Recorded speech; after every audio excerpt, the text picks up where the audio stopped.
Welcome back to Retro Depot. My name is Doug. Today we're going to be taking a look at the Zeta SBC.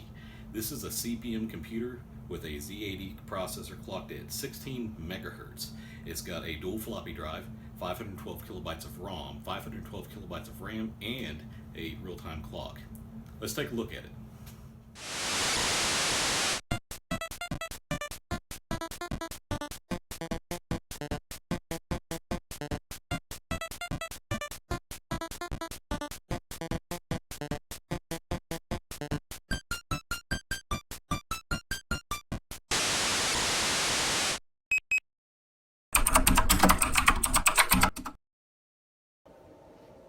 So this is the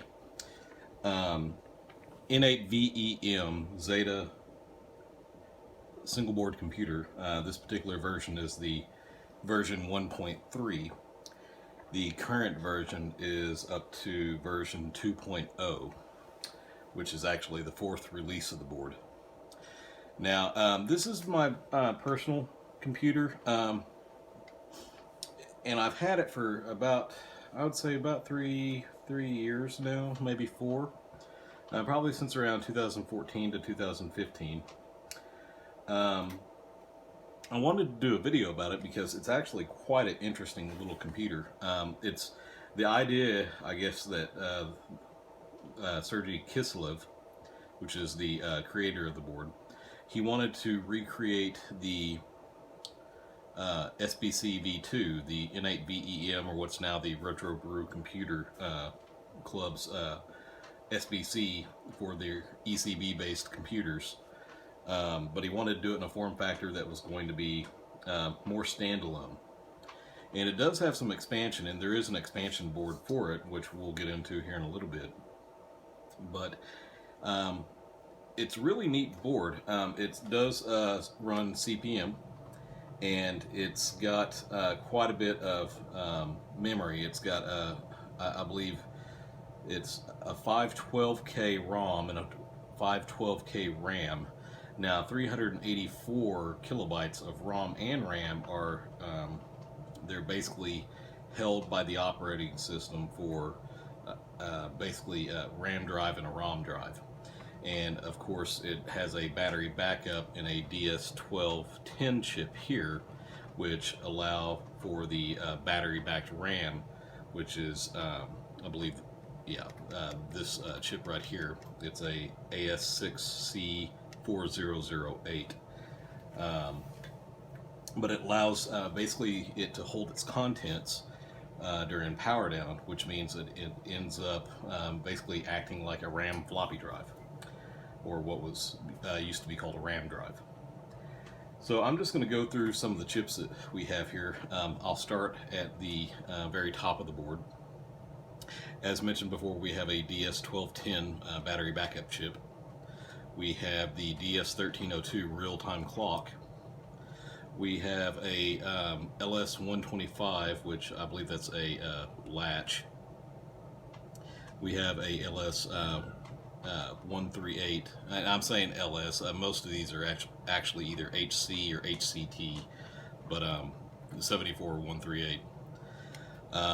You have a 7432, which is an OR gate, a quad OR. You have the system clock, which at this time I believe is at 16 megahertz. So yeah, 16 megahertz. That's a pretty fast Z80. We have our baud rate clock, which is a 1.8432 megahertz. And then we have our clock for the floppy drive, which is 8 megahertz. After that, we have a 7439 and a Max 232, or in this particular case, a Max 3232 CPE, which is basically the same thing as a 232, but it allows for use of 100 nanofarad capacitors rather than 1 microfarad. Coming back here, we have a 7414, 7432, 174 for these 3 chips. We have another 7432 OR gate. We have the SRAM, which, as I mentioned before, was the AS 6C4008. Here we have the actual part that's called for is the 29F040.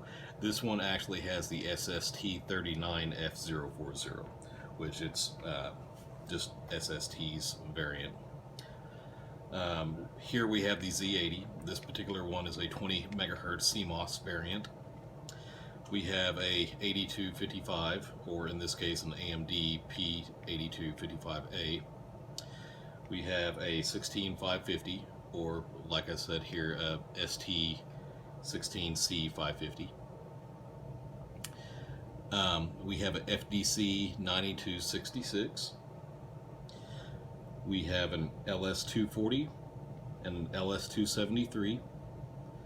We have a LS06, which is a open collector buffer. And we have a LS14. Now, in addition to the chips, there's a couple other things on this board that should be taken note of. Obviously, it uses a 2032 coin cell for the battery-backed RAM. It does have a LED indicator here for both run and halt, as well as a reset switch and a place to put a header here for the reset circuitry. So if you wanted to mount this in some type of case and actually have a external reset, you can do that. Here we have an expansion header. This is for the parallel port interface.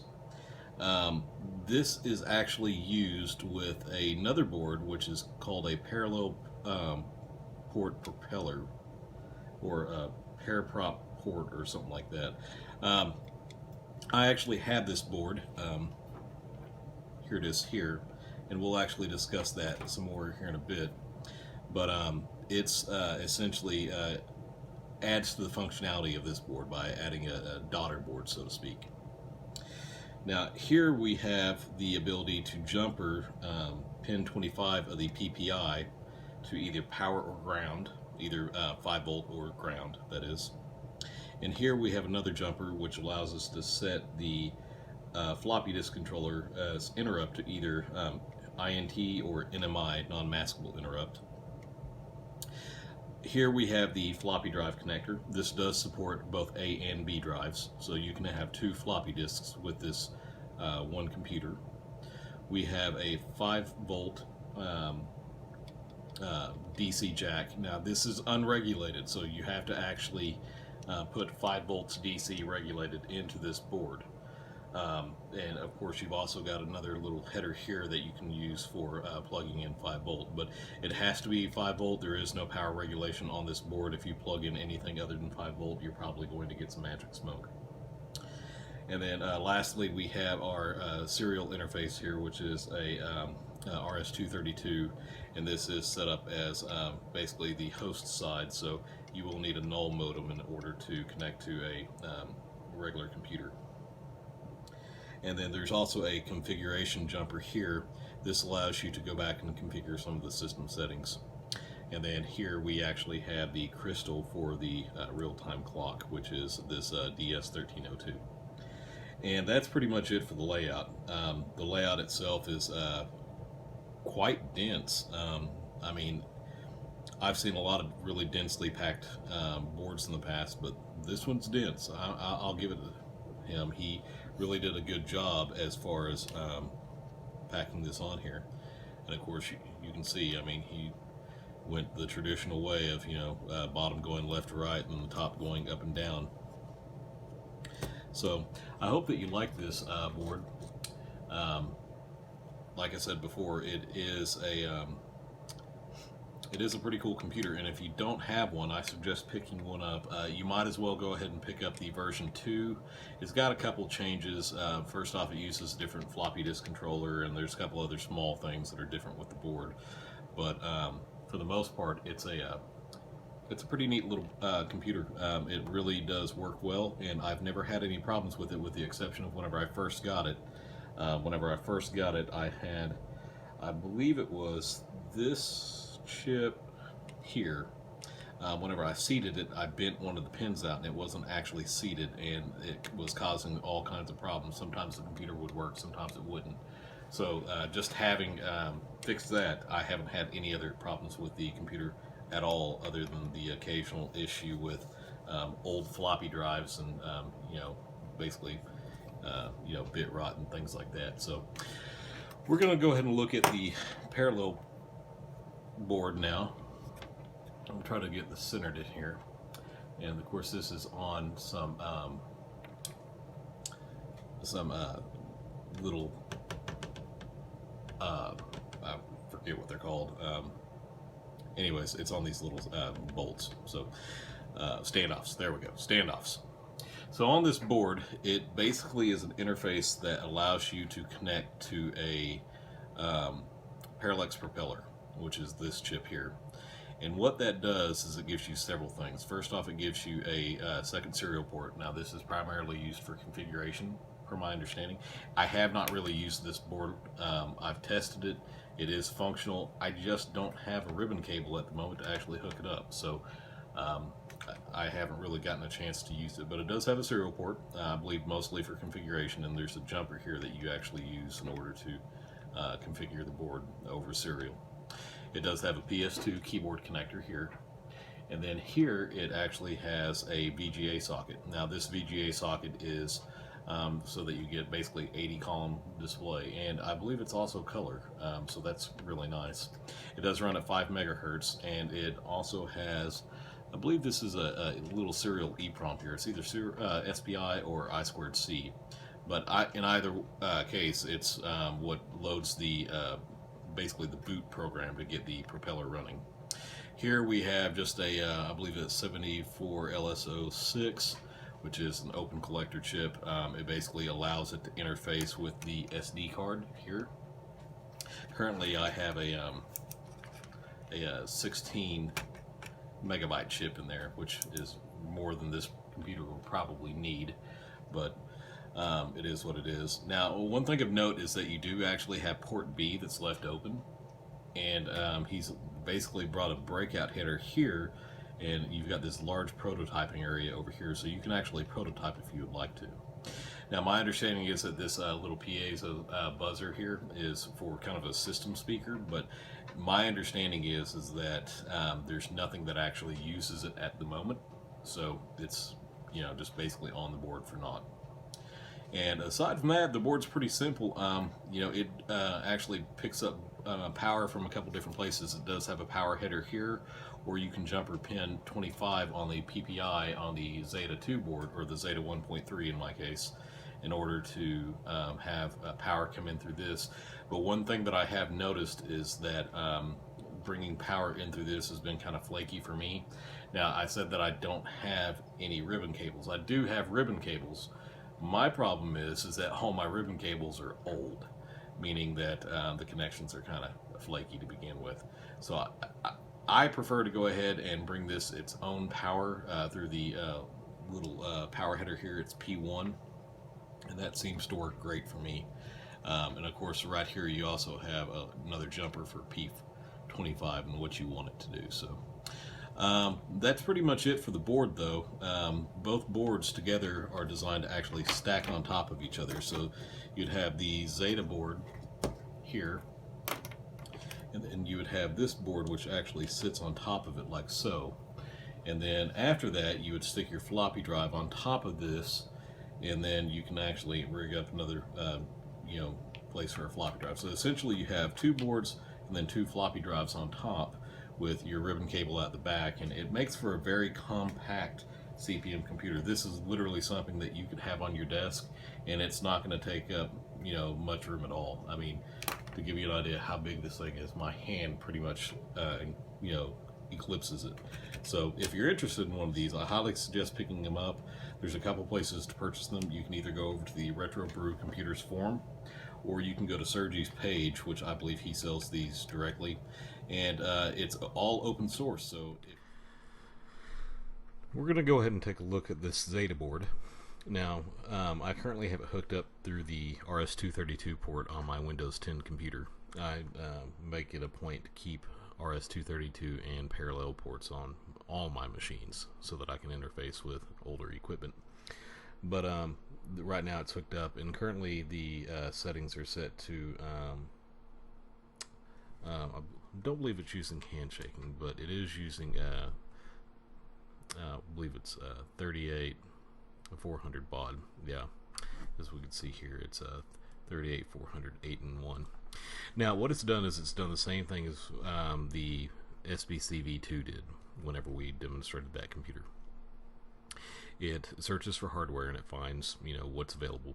In this particular sense, it finds a RAM drive, a ROM drive, 2 floppy drives, and RS-232.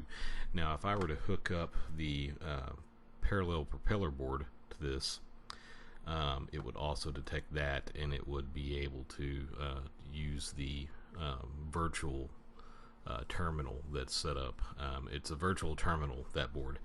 It gives you VGA output as well as PS2 keyboard input and a SD card, which I believe each one of those can hold. I forget how large the file or how large file systems are, but it can hold quite a few,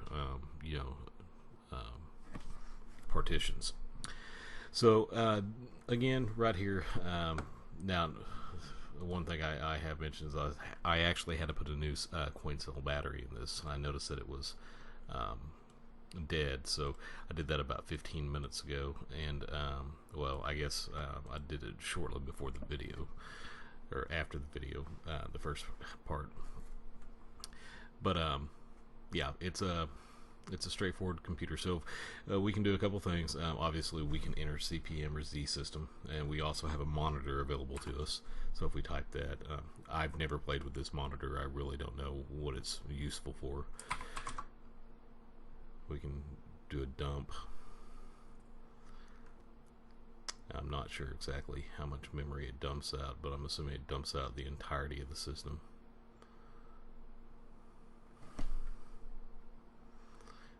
Let's see if it ends. Should be doing it here pretty quick. Yeah, there we go. So as we can see, you can dump the entire contents of memory to see what's available.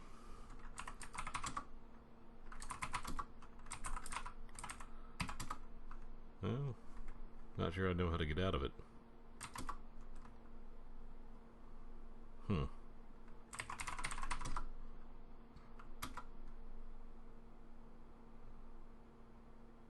Well, that didn't work either. So let's just go ahead and reset it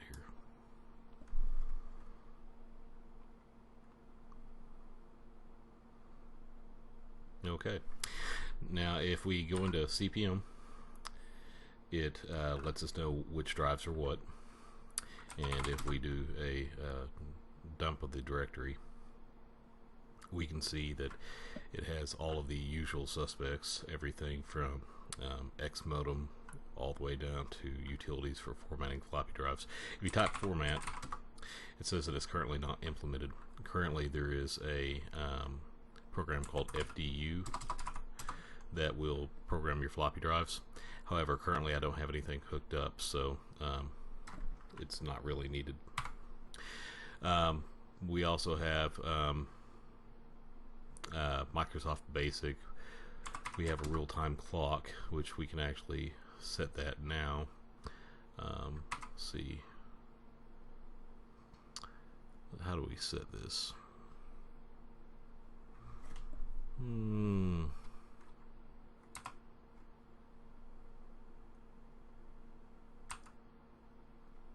Not sure how to do it. It's been a while since I played with this.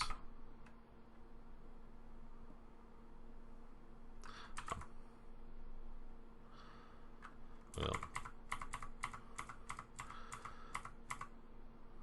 that didn't work, but I know how to do it now. So we set the year, so it's currently 2018. It's currently the 7th month, and the 10th day. It's currently about 10:17, and we'll just do 30 seconds. And the day is currently, what day is today? Tuesday.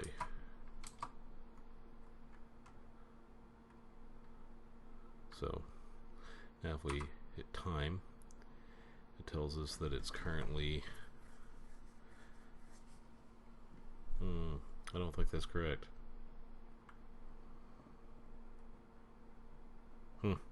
Oh well.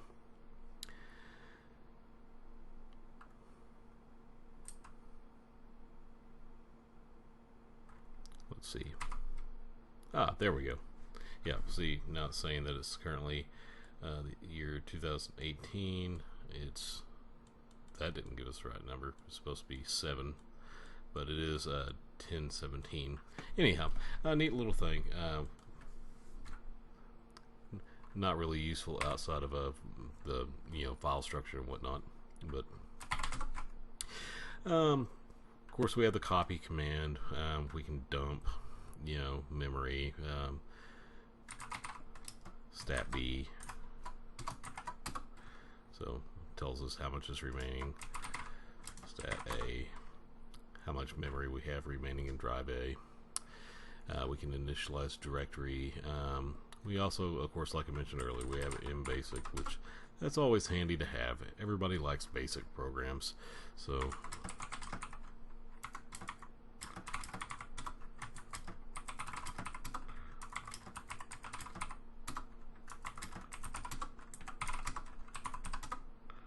yep, there we go.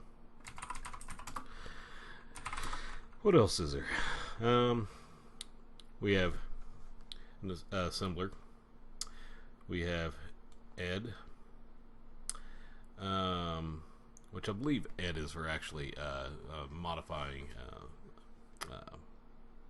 assembly code, if I'm not mistaken. I could be wrong. It's been a while. Super sub. I'm not sure what that is. Let's take a look.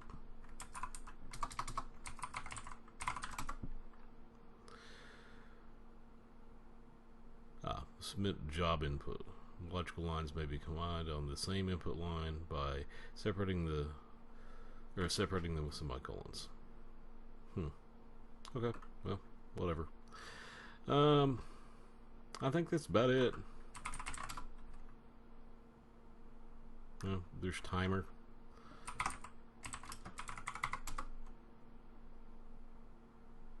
Not sure exactly what we do here.